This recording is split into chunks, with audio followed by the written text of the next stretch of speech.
July 23rd, 1944. A broken street outside Cannes, France. The Staghound rolled through smoke so thick the driver could barely see the rubble ahead. Its twin engines growled in unison, pushing 12 tons of steel over shattered brick and twisted iron as mortar fire crackled in the distance. Inside, the crew braced against every jolt, their world reduced to the hum of hydraulics and the metallic taste of fear. This wasn't the glamorous war they'd imagined. This was survival, measured in yards. Before we continue, if you're enjoying this deep dive into the machines that shaped history, hit that like button and subscribe so you don't miss our next story. And drop a comment telling us where you're watching from, whether it's Texas, Tokyo, or anywhere in between. Your support keeps these stories alive. The Staghound wasn't supposed to be here. By all accounts, it was too heavy, too complex, too ambitious for a reconnaissance vehicle. But as the driver steered through streets where tanks feared to tread, something became clear. This wasn't just an armored car. It was a declaration that reconnaissance deserved to survive. And in that moment, watching the horizon through armored glass while the world burned around them, the crew understood something the planners back in Detroit had known all along. The old rules were dead. Reconnaissance wasn't about being light anymore. It was about being unstoppable. 2 years earlier, the Allies faced a problem no one wanted to admit. They had jeeps, trucks, and plenty of light scout cars, but almost nothing that could punch deep into enemy territory and come back alive. The British Army, stretched across North Africa and preparing for Europe, relied on vehicles designed for colonial policing, not modern warfare. These machines were fast, sure, but they shook apart on rough ground and offered crews about as much protection as a canvas tent. In 1942, Allied intelligence units were bleeding vehicles faster than factories could replace them. Reconnaissance patrols routinely encountered German convoys, roadblocks, and ambushes situations where speed alone wasn't enough. Crews needed armor thick enough to deflect heavy machine gun fire, engines reliable enough to run for days without major service, and firepower sufficient to fight their way out when observation turned into engagement. The doctrine was catching up to reality, and reality demanded something tougher. American and British planners sat down with a radical idea. What if they stopped treating reconnaissance as a secondary role and built a vehicle that could actually survive it? The requirements were punishing: operational range exceeding 400 miles, armor capable of stopping .50 caliber rounds, a fully rotating turret with a 37mm gun, and enough internal space for radios, ammunition, and a crew that didn't have to fold themselves into knots just to operate. It sounded less like an armored car and more like a tank on wheels. Chevrolet took the contract, and engineers immediately realized they weren't designing a scout car. They were designing a mobile command post that could fight. The T17E1, later known as the Staghound, emerged from this vision. It weighed over 12 tons, nearly twice the mass of earlier reconnaissance vehicles. Critics called it bloated. Crews would later call it salvation. Lieutenant Harper, a British liaison officer embedded with the design team, wrote in his diary that he'd never seen engineers argue so fiercely over something as mundane as steering. But it wasn't mundane. Power-assisted hydraulic steering was almost unheard of in military vehicles, yet without it, no driver could handle a 12-ton car at reconnaissance speeds without collapsing from exhaustion. The Staghound wasn't just heavy, it was intelligently heavy, every pound justified by the missions it would face. By mid-1942, the first prototypes rolled off the line. They looked wrong, too big, too angular, too much like something that belonged in a tank battalion rather than a reconnaissance squadron. But when test drivers pushed them through mud, gravel, and mountain trails, something remarkable happened. The Staghound didn't just survive the terrain, it dominated it. Building the Staghound meant rethinking what a factory line could handle. Assembly bays designed for trucks suddenly had to accommodate armored hulls welded in sections, each joint inspected to prevent weak spots that could crack under fire. The steel plates arrived pre-cut, but fitting them required precision that bordered on obsessive. A single misaligned bracket could throw off the turret ring, and a turret that didn't rotate smoothly was worse than useless. It was dangerous. The twin GMC 270 engines were the heart of the design, but they were also its complication. Installing two engines meant duplicating every mount, every cooling line, every fuel feed. Engineers had to ensure both power plants could run independently or together without tearing the drivetrain apart. The tolerances were so tight that even a half-degree misalignment in the crankshaft could generate vibrations that would rattle the turret loose after a few hundred miles. Heat management became a quiet obsession. With two engines generating combined power under a single hull, airflow wasn't optional, it was survival. Cooling ducts were routed with the care of a surgeon threading arteries, and every hose was tested under pressure that simulated sustained operation in desert heat. The engineers knew the Staghound would serve in North Africa, Italy, and eventually Northwest Europe. It had to breathe in all of them. The hydraulic power-assisted steering system was where the Staghound separated itself from every other reconnaissance vehicle in production. Pump housings were machined to specifications that rivaled aircraft components, and the hydraulic fluid had to resist both extreme heat and freezing temperatures.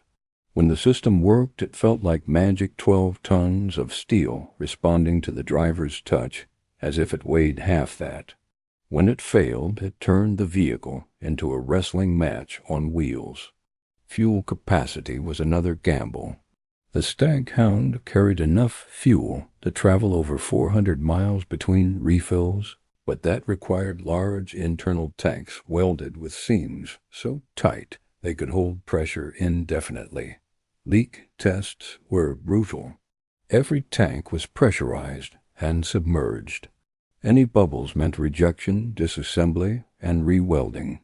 One engineer muttered that they were building fuel vaults, not fuel tanks, but the crews who later relied on that range never complained. Production lines hummed with a rhythm that blended precision and speed. The 37mm M6 gun and coaxial Browning were mounted in the turret, balanced so the recoil wouldn't torque the vehicle off course during firing. Armor plates were bolted and welded in layers, thick enough to stop sustained machine gun fire, but not so thick that the vehicle became a sluggish target. Every Staghound that rolled off the line carried the fingerprints of dozens of specialists, welders, machinists, electricians, all working under the pressure of a war that wouldn't wait. By 1943, the first production Staghounds were ready for trials. They didn't look elegant. They looked purposeful. The trials began with one question. Could this vehicle actually do what it claimed? Test drivers pushed the Staghound across terrain that would have crippled lighter cars, steep inclines, river crossings, gravel fields that turned into dust storms under the wheels. The long wheelbase, initially a concern, proved stabilizing. The Staghound didn't tip or pitch like shorter vehicles. It planted itself and moved with the confidence of something that knew its own weight. The twin engines performed beyond expectations. Even when one engine took damage during simulated combat conditions, the second kept the vehicle mobile. Fuel consumption was monitored obsessively, and the numbers held. Over 400 miles of operational range wasn't marketing, it was reality. Reconnaissance units could patrol for days without returning to base, a capability that fundamentally changed how far forward they could push. Brake tests were merciless. Repeated descents, emergency stops, cross-grain braking on gravel, all designed to find the point where the system would fail. The Staghound absorbed it. Crews noted that even after extended high-speed runs, the brakes responded predictably. That predictability saved lives. In reconnaissance, hesitation was fatal. Knowing the vehicle would stop when you needed it meant you could take risks that would paralyze other units. The 37mm gun fired accurately even while the vehicle was moving, a feat that shocked observers used to lighter cars whose weapons were useful only when stationary. The turret's broad base minimized sway, and the gun mount absorbed recoil without jarring the crew. It wasn't a tank killer, but against soft targets, fortified positions, and enemy reconnaissance units, it was devastatingly effective. Visibility from the turret was excellent, another benefit of the Staghound's height.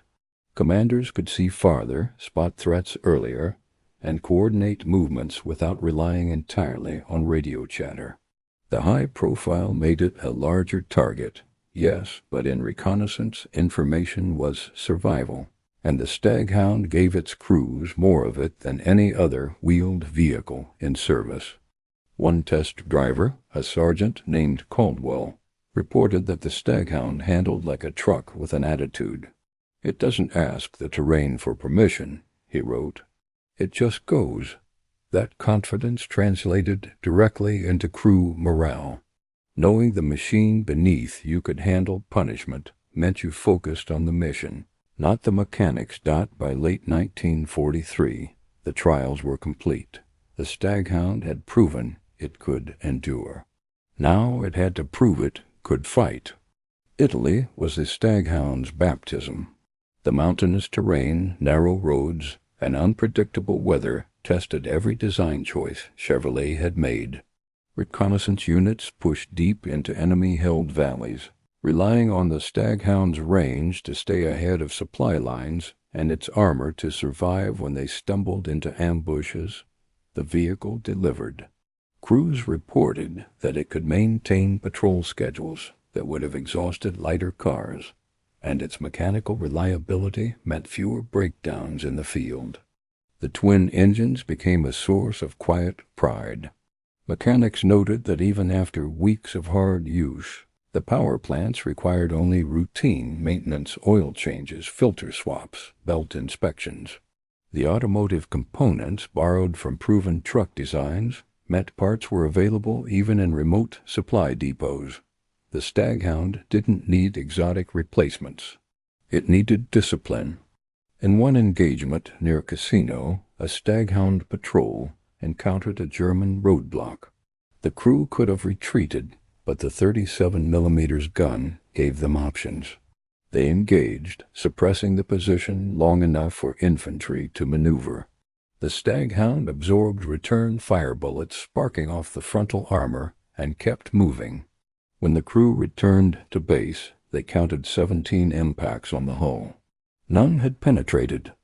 That durability reshaped how commanders used reconnaissance.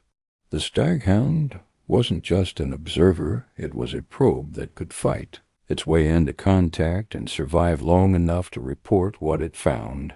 Intelligence became faster, more accurate, and more detailed because crews didn't have to disengage the moment they encountered resistance.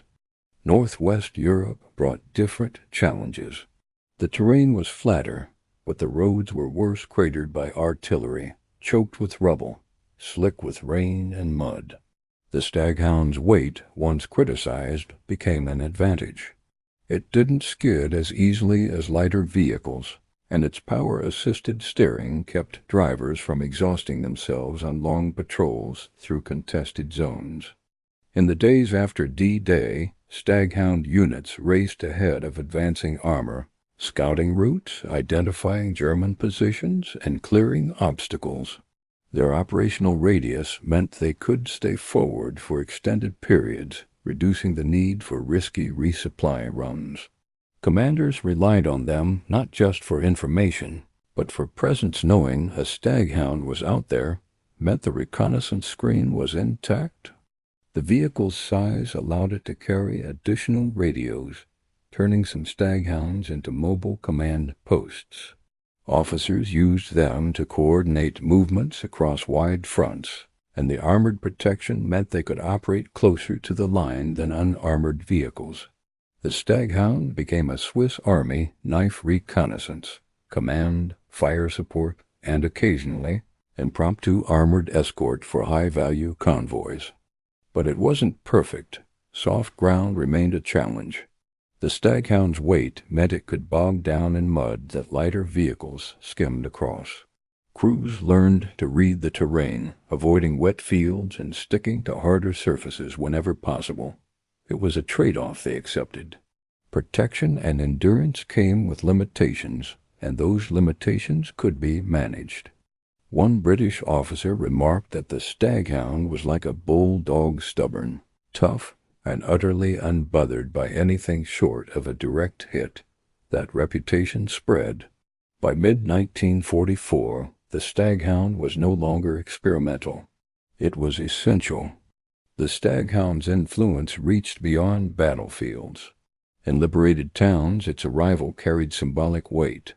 Civilians saw the tall, turreted silhouette and understood that Allied forces weren't just passing through, they were staying.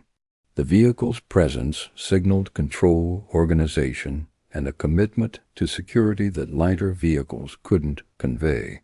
It wasn't propaganda. It was perception, and perception shaped behavior. In regions where political stability was fragile, Staghound patrols provided a visible deterrent.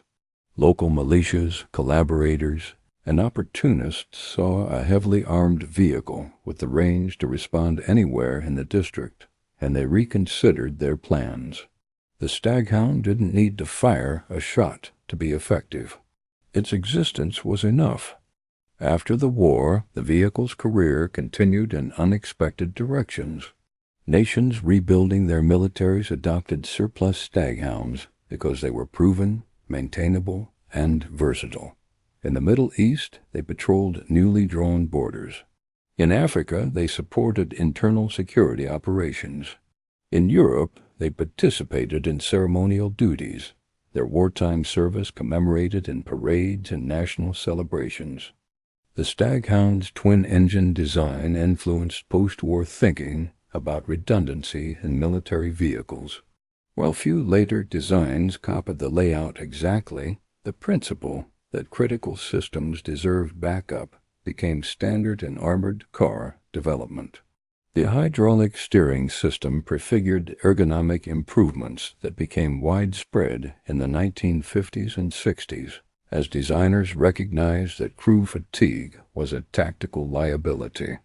Rhodesia used Staghounds well into the 1970s, a testament to the vehicle's durability and adaptability. Crews appreciated its straightforward maintenance and robust construction, qualities that mattered more in prolonged, low-intensity conflicts than cutting-edge technology. The Staghound aged gracefully because it had been built with fundamentals in mine protection, endurance, and reliability. In the Netherlands, restored Staghounds appear in liberation anniversaries, rolling through streets they once helped secure. Veterans and historians gather to watch, and the vehicle's presence bridges generations. It's not nostalgia. It's recognition that this machine, flawed and heavy and stubborn, did exactly what it was designed to do when the world needed it most. Looking back across the decades, the Staghound's legacy isn't measured in kill counts or dramatic charges. It's measured in the quiet reliability it offered when everything else was falling apart. The reconnaissance crews who drove it into contested zones, the mechanics who kept it running under impossible conditions, the commanders who trusted it to deliver intelligence when failure meant disaster, understood what the Staghound represented. It represented the idea that reconnaissance deserved to survive, that gathering information wasn't a disposable mission, that crews shouldn't be sacrificed to doctrine that valued speed over endurance. The Staghound was heavy, yes, but that weight carried purpose. Every ton was armor, fuel, firepower, or the engineering that kept it all moving. Modern reconnaissance vehicles still grapple with the same trade-offs the Staghound navigated in 1943. Protection versus mobility, endurance versus agility, firepower versus stealth. The Staghound didn't solve these tensions, it simply chose where to stand, and it stood there with conviction. The vehicles that came after it, whether they admitted it or not, were shaped by that choice. The twin engines that once seemed excessive now look prescient. The hydraulic steering that was cutting edge in the 1940s became standard. The emphasis on range, on crew comfort, on systems that didn't require genius to maintain, these weren't luxuries. They were the foundation of operational success, and the Staghound proved it across theaters where failure had no second chances. In the ruins of Caen, on the mountain roads of Italy, through the contested hedgerows of Normandy, the Staghound rolled forward because it refused to accept that reconnaissance had to be fragile. It changed what commanders expected, what crews trusted, what engineers designed. It didn't win the war alone, but it made winning possible for the units that relied on it. And so, when history remembers the vehicles that shaped World War II, the Staghound stands not as the loudest or the fastest, but as the one that simply refused to quit.